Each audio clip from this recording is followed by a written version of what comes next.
Mark chapter 15.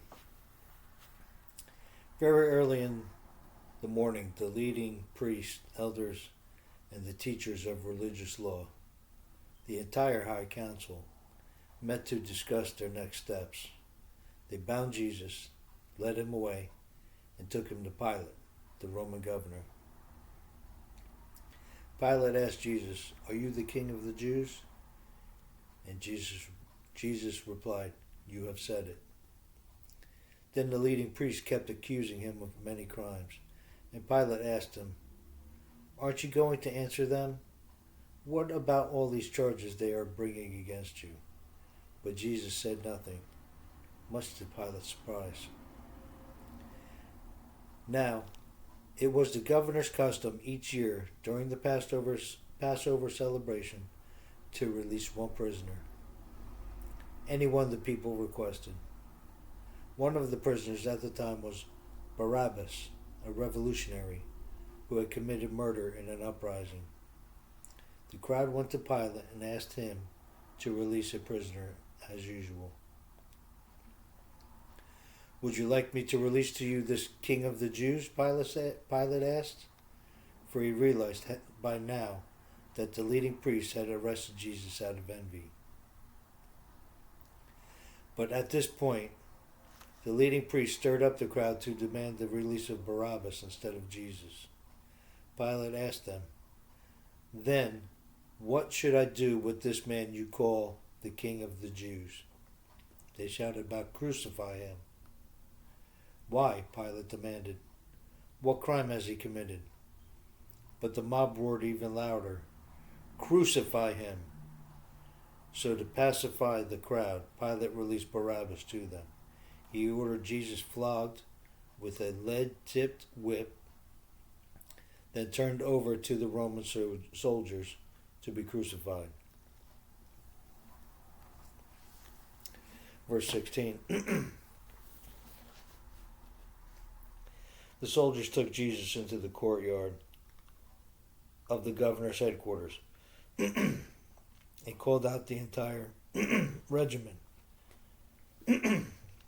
They dressed him in a purple robe, and they wove thorn branches into a crown and put it on his head. Then they saluted him and taunted, "Hail, King of the Jews!" And they struck him on the head with a reed stick, spit on him, and dropped to their knees in mocking worship.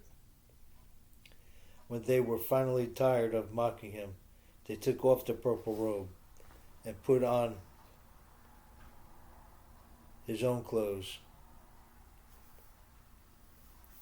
Let's try that again.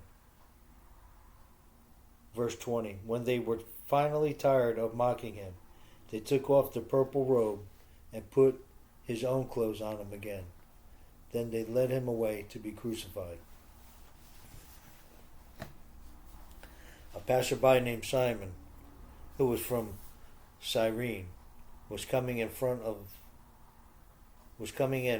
the countryside just then, and the soldiers forced him to carry Jesus' cross. Simon was the father of Alexander and Rufus. And they brought Jesus to a place called Golgotha, which means place of the skull. They offered him wine drugged with myrrh, but he refused it. Then the soldiers nailed him to the cross. They divided his clothes and threw dice to decide who would get each piece. It was 9 o'clock in the morning when they crucified him. A sign announced the charge against him. It read, "The King of the Jews." 2 revolutionaries were crucified with him, one on his right and one on his left side. The people passing by shouted abuse, shaking their heads in mockery. "Ha! Look at you now," they yelled at him. "You said you were going to destroy the temple and rebuild it in 3 days. Well then, save yourself and come down from the cross." The leading priests and teachers of religious law also mocked Jesus. He saved others, they scoffed, but he can't save himself. Let this Messiah, the King of Israel, come down from the cross so we could see it and believe him. Even the men who were crucified with Jesus ridiculed him. At noon, darkness fell across the whole land until 3 o'clock.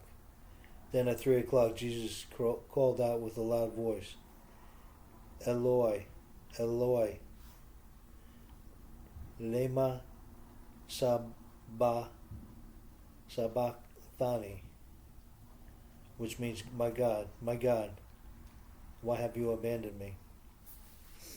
Some of the bystanders mistood and thought he was calling for the prophet Elijah. One of them ran and filled a sponge with sour wine, holding it up to him on a reed stick so he could drink. Wait, he said. Let's see whether Elijah comes to take him down. Then Jesus uttered another loud cry and breathed his last. And the curtain in the sanctuary from the temple was torn in two, from top to bottom. When the Roman officer who stood facing him saw how he died, he exclaimed, "This man truly was the Son of God." Some women were there, watching from a distance, including Mary Magdalene, Mary, the mother of James, the younger, and of Joseph, and Salome. They had been followers of Jesus and had cared for him while he was in Galilee. Many other women who had come with him to Jerusalem were also there. This all happened on Friday, the day of preparation, the day before the Sabbath. As evening approached, Joseph of Arimathea took a risk and went to Pilate and asked for Jesus' body. Joseph was an honored member of the High Council, and he was waiting for the kingdom of God to come.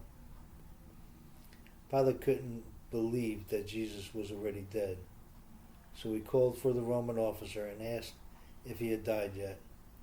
The officer confirmed that Jesus was dead, so Pilate told Jesus he could have the body.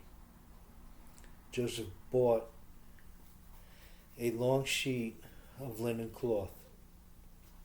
Then he took Jesus' body down from the cross, wrapped it in the cloth, and laid it in a tomb that had been carved out of rock. Then he rolled the stone in front of the entrance.